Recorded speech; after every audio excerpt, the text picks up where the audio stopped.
Joining us now with more is Florida Congressman Matt Gaetz and Ohio Congressman Mike Turner. Congressman Gaetz, I'll start with you.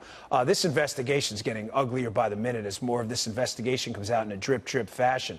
But one of the problems, Congressman Gaetz, I have with it is this Mueller report is appearing more and more by the day like one big extended op-ed. We found out this week about remember the Dr. Nancy Pelosi video? We found out that the transcripts from President Trump's lawyer, John Dowd, the actual transcripts to a voicemail to Mike Flynn, there were key words missing in this. I mean, was Mueller writing an op-ed or doing an investigation? Well, we continue to see chinks in the armor when it comes to the Mueller report, and I would point you to the great work by John Solomon, who frequently appears on this program, who pointed out that Konstantin Kilimnik, who Mueller identified as an individual connected to Russian intelligence, was actually a source of the State Department working with our government. And so if Robert Mueller wasn't able to ascertain who was spying for the Russians and who was collecting and reporting intelligence to our own government, I think it would call into question substantial portions of his work. But there are three real levels of what Mr. Durham's doing that are important. The FISA abuses, the lies before courts that should not have occurred. Also, the illegal leaks. Your point about James Baker really highlights the extent to which, under Jim Comey's leadership, the FBI wasn't conducting investigations and looking for the truth. They were trying to shape public opinion. And finally, and I think most notably, the corrupt origins of this investigation inside the Obama White House, where we weren't just violating the rights of our own citizens in our country, we were actually off trying to pressure our allies like Britain to collect intelligence on people that we would have had no ability to do here in the United States. All of that together spells bad news for the people in the Obama White House. Yeah, I want to get back to Kilimnik, but Congressman Turner, I'll go to you first on kind of a related topic here. You're up on the Hill. Obviously, I'm not. You're seeing what's going on every day. Do you sense a tide is turning feeling up there on the Hill where the Democrats realize that there's something going on here, that there was clearly, this was not a, to quote Susan Rice, by-the-book FBI investigation here? I mean, listen, your colleagues up there on the Hill are Democrats. We may not agree with them, but they're not stupid. They have to know that there were some severe abnormalities here. You think they're getting worried that this is coming out and it may rebound on them?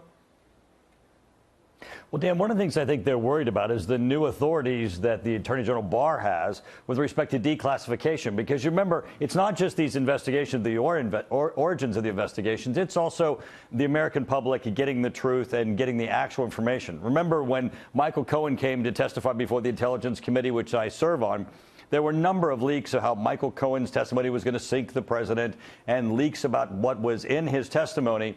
And, you know, the story sort of came to a screeching halt the moment that the transcript was actually released and people saw what was in it. And I think that's part of the aspect here that's going to be really important as the Inspector General, as the Attorney General, as they move forward with this investigation of the origins of this, which I had to live through through the Intelligence Committee. They're certainly going to find not only holes in everyone's stories, but they're going to release this information to the public so we can read it themselves and see that not only was there no there, but there was some real misdeeds done. It's very obviously, I think, clear to the American public that Comey, Clapper, Brennan, and Baker, when they stand on their television sets now and are clearly anti-Trump bias, that bias predated their leaving government. It was certainly there when they were over these agencies that were so important and that were targeted at American citizens. Congressman Gaetz, on that point you made about Konstantin Kilimnik, this is just really disturbing. So we find out in the Mueller report that there are real sins of omission here. That what Mueller, and I don't want to leave Weissman out of this. We should be clear. Andy Weissman's definitely involved. His fingerprints are all over this. You brought up the fact that, you know, that they damn Manafort in the report for having these discussions with Kilimnik. Whether they're appropriate or not is up for you to decide. He wasn't charged with anything for those conversations. But Kilimnik was a source for the State Department in the Obama administration. And then we find out this week as well that one of Mueller's confidential informants in the case, it's an allegation, of course, but apparently was arrested for child pornography, of all things. This was Mueller's source. I mean, this report is getting uglier by the minute. And it continues a trend where if there's information that's not damaging to the president, you get these deep state actors to try to keep that information away from the public view. So again, you see that in the Mueller report where the Kilimnik information was not cast in an accurate light. But even before then, in the fraud that occurred before a secret court with no defense attorney present, you had the Department of Justice and the FBI presenting information that seemed to indicate that George Papadopoulos was off colluding with Russians, when the reality is they had a transcript where the Brits had run intel against Papadopoulos, and Papadopoulos denied ever having engaged in these unlawful acts. And so they're presenting information to try to reinforce their bias rather than putting forward the information that would have spared our country from this 22 months of division, because from the very beginning it was obvious to people that there wasn't collusion, but yet they allowed the investigation to persist. Congressman Turner, so we've seen some information's come out, but we've seen very little accountability. I'm trying to think of the best way to phrase this. And I get emails a lot from people, from listeners, and I see them on Twitter all the time as well. They're upset. They see people getting off. There's an allegation this week of a senior FBI official accused of leaking. Of course, the DOJ didn't want to prosecute that case. Why does it appear that any time it involves a Trump-associated person, Mike Flynn, George Papadopoulos, Paul Manafort, that the heavy hand of justice comes down on them hard? Early morning raids, severe prison sentences. Paul Manafort ridiculously is in solitary confinement in Rikers Island. I was a cop in the NYPD. You don't want to be in Rikers Island, no less than solitary in Rikers Island. Yet when it comes to people involved with the DOJ where it could negatively implicate a Democrat or someone in the FBI involved in the spying, they seem to get off. Are we ever going to get accountability? Well, the inequity certainly does seem very troubling, and I can tell you from the perspective of the Intelligence Committee, and certainly, as you're aware, from the Oversight Committee, criminal referrals have been made as a result of the both inaccurate statements that people have made, lying under oath.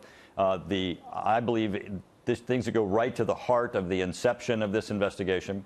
But you're right. The people around Donald Trump were clearly pursued for the purposes of trying to turn them against the president and to say things that turned out not to be true. I mean, the Mueller investigation found no collusion. They did not conclude. They found that there were no evidence ultimately to conclude that the president had committed a crime on obstruction. But yet they put tremendous pressure on the people around them, including ruining their lives and pursuing them with criminal prosecution. But there are criminal referrals that have been made that I think go right to the heart of people being dishonest, utilizing their bias and abusing their power. And I think the Attorney General is going to undertake this, and I think the American public are going to get answers. Also, I think we need to change our laws. Can I just follow up quickly with you on that? Listen, I understand and I totally get it that you can't go out and physically put handcuffs on. That's not your job. You're a legislator. You can make the referrals. I totally get that. But I think the frustration is there any pressure that we can put on the DOJ and people to do their jobs? It seems like these inequities are leading to a real imbalance. I mean, the republic only matters if people have fidelity to it and believe that that Constitution means something. But it seems to mean something for one side, but mean absolutely nothing to the other side of the political debate. And I guess my question, better phrase, is, well, what from your side can be done about this? Well, I think the Inspector General's investigation, the Attorney General Barr's investigation. Sorry, I was just giving a quick follow-up to Turner. I'll go to you, Congressman Gates, next. I'll give you the last word. My apologies. Congressman Turner. My understanding is, if you look to the Attorney General Barr's investigation, the Inspector General's investigation, these are going to get to the heart of were their laws broken, were their procedures broken. Clearly things were not done by the book. Clearly there was abuses of process. We're going to get the data and information from which those investigations can lend themselves to the criminal prosecutions that are at the heart of some of the referrals that have come from the Intelligence Committee and the Government Oversight Committee. Thank you. Congressman Gates, I'll give you the last word on that. What do you think can be done? I mean, people are really getting frustrated out there. The American people are sick and tired of a double standard that seemed to pave a yellow brick road to exoneration for Hillary Clinton when there were clearly crimes committed there, while at the same time casting these aspersions on Donald Trump without a basis as a result of bias. The only reason why we haven't had people thrown in jail yet is because Jeff Sessions did a terrible job as Attorney General. Now we've got a real Attorney General. Mr. Durham's on the case, and the information we have now seems to indicate that at every level of this corruption, there is going to be accountability, and there's going to be a restoration of justice and the rule of law, and I can't wait for it. Congressman Gates, Congressman Turner, thanks so much. Really appreciate it. Thanks a lot.